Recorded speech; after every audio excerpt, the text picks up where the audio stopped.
அன்டைம் சாப்பிடாது, ரத்தம்ன்றது மட்டும் அன்டைம் சாப்பிடாது, ஒன்லி மதியத்தோடு நிப்பாட்டிடும். ஏன் சார் அப்படி? அப்போ இந்த சூரிய உதயம் மறைஞ்ச பிறகு சில பொருள் ஹார்டான பொருளெல்லாம் வந்து ஜீரணமாகாது. அதனால் இப்போ இங்கே சாப்பிட்டேன் இதை சாப்பிட்டேன் இதனால் அப்படி ஆகி போச்சுன்ற அளவுக்கு சில பேர் புரிஞ்சிக்கிறாம இது பண்ணுவாங்க. அதனால் அந்த ரத்தம்ன்றது மட்டும் மத்தியானத்தில் சாப்பிடலாம், நல்லாவும் இருக்கும். பட் ஒரு டேஸ்ட் டிஃப்ரெண்டான டேஸ்ட். இன்னொன்று ஃபேமஸ் வந்து வாத்துக்கறி, ஊரில் நிறைய பேர் நிறைய சாப்பிடுவாங்க சார் வாத்துக்கறி. அதில் என்ன சார் ஸ்பெஷல்?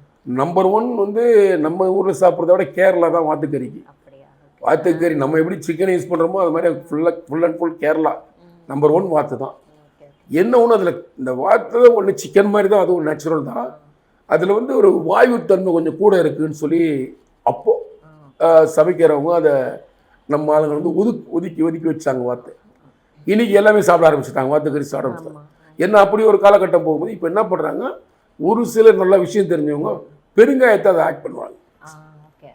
இப்போ சிக்கன் மட்டனில் இதுலேயுமே வந்து பெருங்காயத்தை யூஸ் பண்ண மாட்டாங்க. சாம்பார் மாதிரி, ரசம், பருப்பு, இதெல்லாம் பருப்புன்றது வந்து ஒரு வாயுத்தன்மை உள்ளது, அதுக்கு என்ன பண்ணுவாங்க, பெருங்காயம் போடுவாங்க. ரசம்ன்றதை ஜீரண சக்தி ஆகிறதுக்காக மிளகு ஜீரகம் யூஸ் பண்ணுவாங்க, அப்போ பெருங்காயத்தை யூஸ் பண்ணுவாங்க. இது காம்பினேஷன் நல்லாயிருக்கும். அது மாதிரி இப்போ வாத்துக்கறி செய்யும்போது கொஞ்சம் பெருங்காயம் ஆட் பண்ணி போட்டால் நல்லா இருக்கும்னு சொல்லுவாங்க. மீன்லேயே எது சார் பெஸ்ட் மீன், உடம்புக்கு எது சார் ரொம்ப நல்லா? இன்னைக்கு சென்னையில் சிட்டியில் லைக் பண்ணுறதெல்லாம் அந்த வஞ்சரை மீன். ஆமாம். இப்போ அந்த வஞ்சரை மீனில் கூட ஒரு சின்ன பிரச்சனை வந்திருக்குன்னு சொல்லி லேட்டஸ்ட்டாக கண்டுபிடிச்சிருக்காங்க.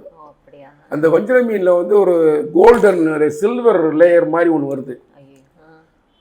நான் கூட என்கிட்ட ஒரு படம் இருக்குது. அந்த மீனில் அந்த சில்வர் லேயர் வரும்போது அது ஆக்சுவலாக வந்து பாதரசத்தை பார்த்தீங்கன்னா சில்வர் மாதிரி இருக்கும். அதையும் இதையும் வச்சு பார்த்தீங்கன்னா ஒன்றா ஷைனிங் லைட்டாக டிஃப்ரெண்ட் ரெண்டு ஒன்றா தெரியும். அது வந்து இப்போ உடம்புக்கு கெடுதல்னு சொல்கிற மாதிரி ஒரு ரிசர்ச் பண்ணியிருக்காங்க. யூடியூப்பில் வாட்ஸ்அப்லாம் கூட வெளியே வந்திருக்கு.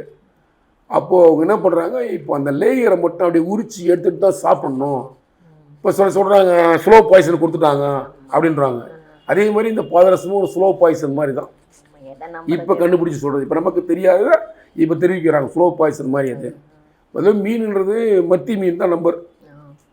அதை சாப்பிட்டோம்னா நல்ல ரிசல்ட்டு, உடம்புக்கு நல்லா எஃபெக்டிவ் நல்லாயிருக்கும், போனுக்கு நல்லாயிருக்கும். மீனில் மத்தி மீன். மட்டன் இதில் வந்து ஆட்டுக்கால் சூப் பண்ணுவாங்க. ஆட்டுக்கால் சூப்பு பாயா சம்மந்தப்பட்டது போனுக்கு நல்லது. இந்த போன் வந்து சுத்தமே நல்லாயிருக்கும். இப்போ வந்து போனுக்கு சில பேருக்கு போனில் இது கம்மியாக இருக்குது, சத்து கம்மியாக இருக்குது, குறைபாடாக இருக்குது அப்படின்னு சொல்லும்போது ஆட்டுக்கால் பாயா அந்த மாதிரி சூப் எடுத்து சாப்பிட்லாம். சில பேர் பிடிக்காதவங்க சூப் சாப்பிட்லாம், பிடிச்சவங்க குழம்பாவோ மற்றதோ மிளகு ஜீரகம் வச்சு, மேக்ஸிமம் எல்லாத்துக்கும் மிளகு ஜீரகம் வச்சு சாப்பிடுவோம்.